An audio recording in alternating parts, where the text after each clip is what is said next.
fathers knew.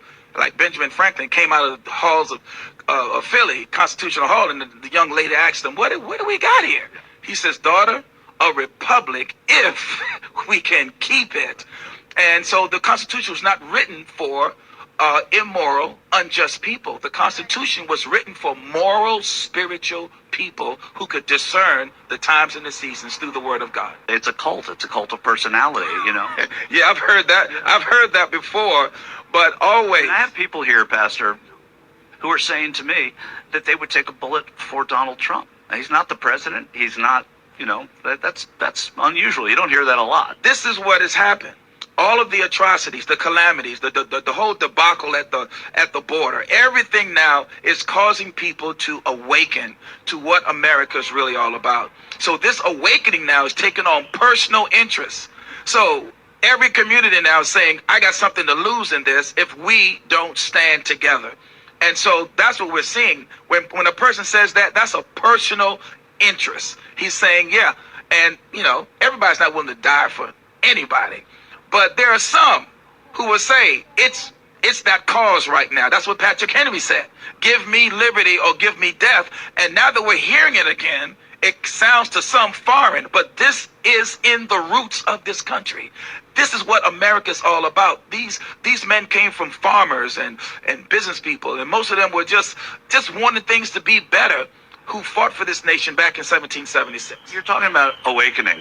Part of awakening is woke, right? People talking about woke. What does that mean to you? What does the word woke mean? Well, woke is a false idea of awakening.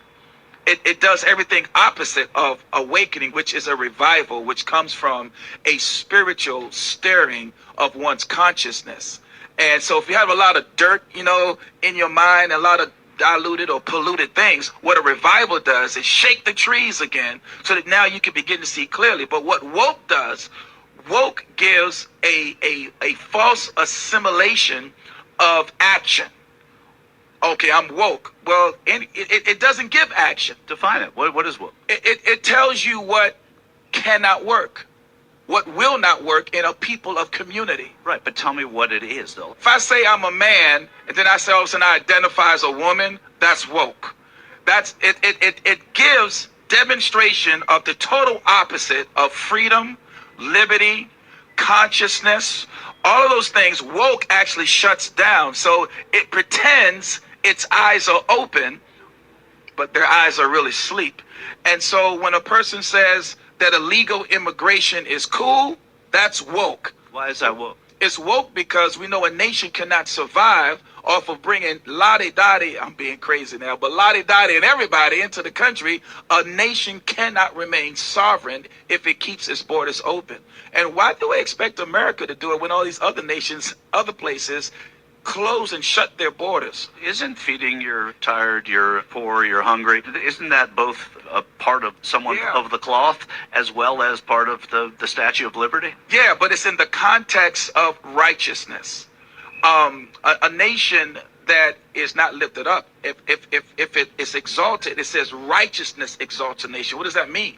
It means doing things right, or the right way, or God's way of doing things. But sin is a reproach to any people.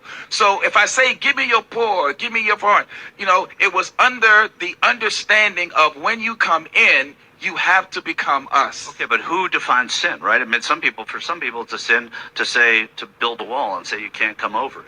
To some people it's a sin to let that person in without checking their papers and giving them due process. I mean, who's to define it? Well, I went to that class.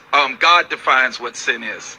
And so as a Christian nation, a Christian Judeo nation, we cannot lose our roots in that, in understanding that the Word of God is the infallible word of doctrine and truth. Well, what if you're a Muslim in this country? What if you're an atheist? What if you're a Jew? What if you are Sikh or Hindu? You know, one's precepts of religion are different than yours, different than mine, different than hers.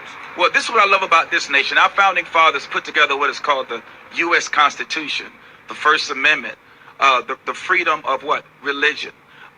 It did that without what? Wanting people to assimilate into a religion that controlled the people. And this nation was always designed to evangelize, even those that don't agree with us. And so disagreement does not mean disunity. It just means an opportunity for us to come together. That's why it's called a more perfect union. Our founding fathers knew, like Benjamin Franklin came out of the halls of Philly, Constitutional Hall, and the young lady asked him, what do we got here? He says, daughter, a republic if we can keep it. And so the Constitution was not written for immoral, unjust people. The Constitution was written for moral, spiritual people who could discern the times and the seasons through the Word of God. It's a cult. It's a